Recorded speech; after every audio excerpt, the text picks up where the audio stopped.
ನಮ್ಮ ಬಾಸು ಯಾರು challenging star.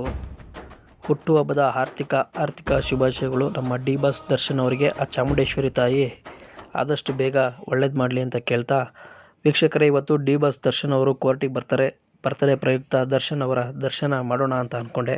ಆದರೆ ದರ್ಶನ್ ಅವರು ಇವತ್ತು ಕೋರ್ಟಿಗೆ ಬರಲಿಲ್ಲ.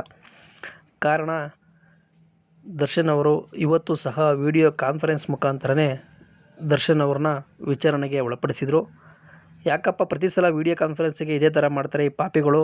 ಬರ್ತ್ಡೇ ಪ್ರಯುಕ್ತನಾದರೂ ಅವರನ್ನು ಡೈರೆಕ್ಟಾಗಿ ಕರೆಸ್ಬಾರ್ದಾ ಅಂತ ಅಂದ್ಕೊಂಡೆ, ಬೈಕಂಡೆ ಮನಸ್ಸಲ್ಲಿ. ಆದರೆ ಕಳೆದ ಬಾರಿ ದರ್ಶನ್ ಅವರನ್ನು ಡೈರೆಕ್ಟಾಗಿ ಕರ್ಕೊಂಬಂದು ಅವರ ಅಭಿಮಾನಿಗಳನ್ನು ನಿಭಾಯಿಸುವುದು ಎಷ್ಟು ಕಷ್ಟ ಆಯಿತು ಅಂತ ಎಲ್ಲರಿಗೂ ಗೊತ್ತೇ ಇದೆ. ನೂಕು ನುಗ್ಗಲಿನ ನಡುವೆ ಇಡೀ ಕೋರ್ಟಿನ ವಾತಾವರಣವೇ ಬದಲಾಗಿ ಹೋಗಿತ್ತು. 15,000ಕ್ಕೂ ಹೆಚ್ಚು ಅಭಿಮಾನಿಗಳು ಸೇರಿ ಕೋರ್ಟಿನ ಆವರಣವನ್ನೇ ಸಿನಿಮಾ ಹಾಲಾಗಿ ಪರಿವರ್ತಿಸಿದರು.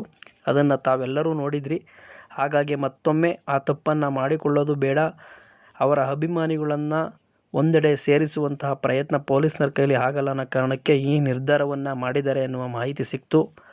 ಇದರೆಲ್ಲದರ ನಡುವೆ ಡಿ ಬಾಸ್ ಅಭಿಮಾನಿಗಳಿಗೆ ಒಂದು ಖುಷಿಯ ವಿಚಾರ. ಏನಪ್ಪ ಅದು ಅಂದರೆ, ದರ್ಶನ್ ಅವರು ಇವತ್ತು ವಿಡಿಯೋ ಕಾನ್ಫರೆನ್ಸ್ ಮುಖಾಂತರ ವಿಚಾರಣೆಗೆ ಹಾಜರಾಗಿದ್ದರು. ಇನ್ನುಳಿದಂತೆ ವಿಟ್ನೆಸ್ಗಳು ಯಾರೂ ಸಹ ಕೋರ್ಟಿಗೆ ಹಾಜರಾಗಿರಲಿಲ್ಲ. ನಿಜವಾಗಿಯೂ ಇದು ದರ್ಶನ್ ಅವ್ರನ್ನ ನೋಡಲಿಲ್ಲ ಅನ್ನುವಂಥದ್ದು ಬೇಜಾರಿನ ಸಂಗತಿ. ಆದರೆ ಕೋರ್ಟಿಗೆ ವಿಟ್ನೆಸ್ಗಳು ಹಾಜರಾಗಿರಲಿಲ್ಲ ಅನ್ನುವಂಥದ್ದು ತುಂಬ ಖುಷಿಯ ವಿಚಾರ ಅಂತ ಅನ್ನಿಸ್ತು.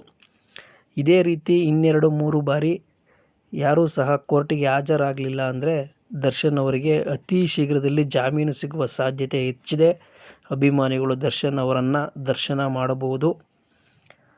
ಅದಲ್ಲದೆ ದರ್ಶನ್ ಅವರ ವಕೀಲರು ಬೇಲಿಗೆ ಮುಂದಿನ ತಿಂಗಳು ಅರ್ಜಿ ಸಲ್ಲಿಸುವ ಪ್ರಯತ್ನದಲ್ಲಿದ್ದಾರೆ ಎನ್ನುವ ಮಾಹಿತಿ ಸಹ ಲಭ್ಯವಾಯಿತು.